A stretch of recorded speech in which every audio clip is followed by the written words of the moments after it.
Kita lanjutkan materi selanjutnya mengenai cara membaca output EFUSE dari analisis ARIMA pada time series.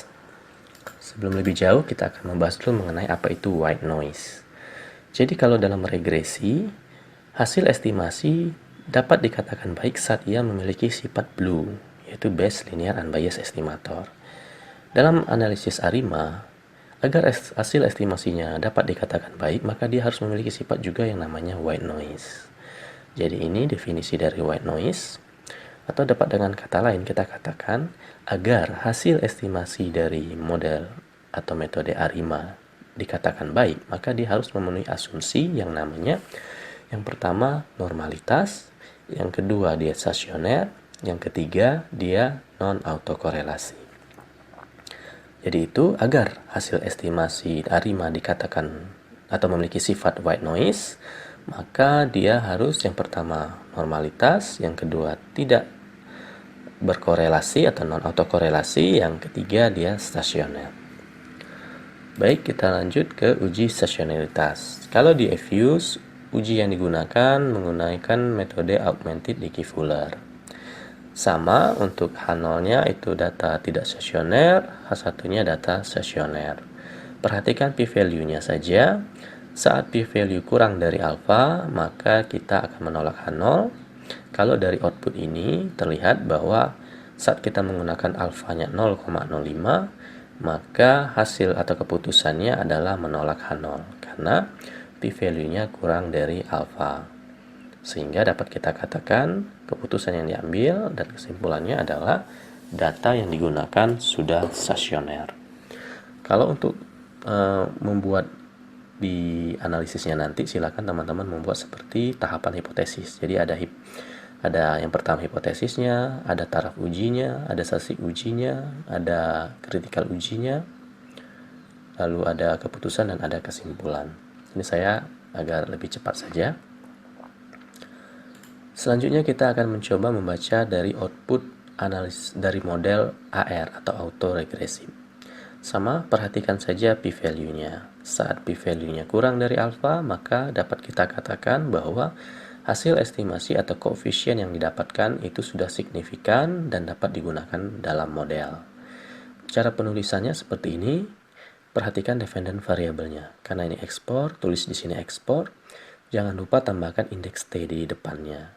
Lalu sama dengan ini konstantanya, lalu koefisien dari AR-nya positif 0,579. Perhatikan karena ini model AR, seperti yang saya sampaikan kemarin bahwa artinya kalau dalam model ini data tersebut dipengaruhi oleh dirinya sendiri. Oleh karena itu di sini kita tulis ekspor juga. Namun perhatikan orde dari model AR-nya. Saat di sini tertulis 1, maka tambahkan di sini T-1. Saat di sini dia 2, buat di sini T-nya min 2. Jadi begitu untuk cara penulisan modelnya. Lalu ini contoh output untuk model MA atau moving average. Sama juga perhatikan p-value-nya. Saat p-value kurang dari alfa, maka dapat kita katakan hasil estimasi atau koefisien yang didapatkan ini sudah signifikan dapat digunakan dalam model. Cara penulisannya sama, perhatikan dependent variabelnya di sini ekspor, tulis ekspor, tambahkan indeks T di depannya atau posisinya di bawah ya. Sama dengan ini konstantanya, lalu ini koefisien dari MA-nya. Kalau di contoh saya kemarin saya menggunakan variabelnya E. Kalau di sini saya gunakan mu sama saja nggak masalah. Namun perhatikan orde dari MA-nya. Saat di sini 1, maka di sini T-1. Saat di sini 2, buat di sini T-2 dan begitu seterusnya. Selanjutnya ini untuk contoh output dari ARMA.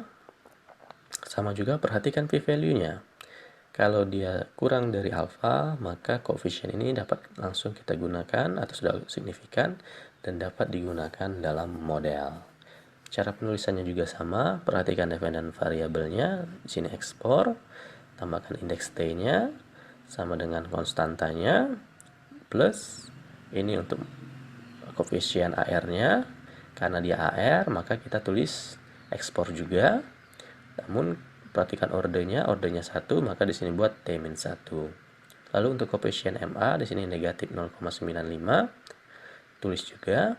Karena ini tadi MA, kita pakai mu. Ordernya 1, maka T-1.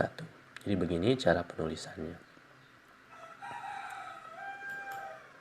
Selanjutnya kita akan membandingkan model mana yang terbaik. Jadi kalau nanti ada di soal dikatakan coba pilih dari dua model ini mana yang terbaik, perhatikan nilai I-nya yang ini. Jadi seperti ini saya tulis saja untuk modelnya AR1, MA1, ARMA11. Ini I-nya. Perhatikan saat I-nya yang paling nilai I yang paling kecil itulah merupakan model yang terbaik. Jadi terlihat di sini bahwa model yang terbaiknya adalah model ARMA. Seperti ini.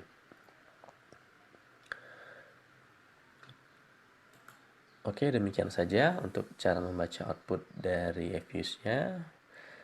Kurang lebih demikian. Terima kasih.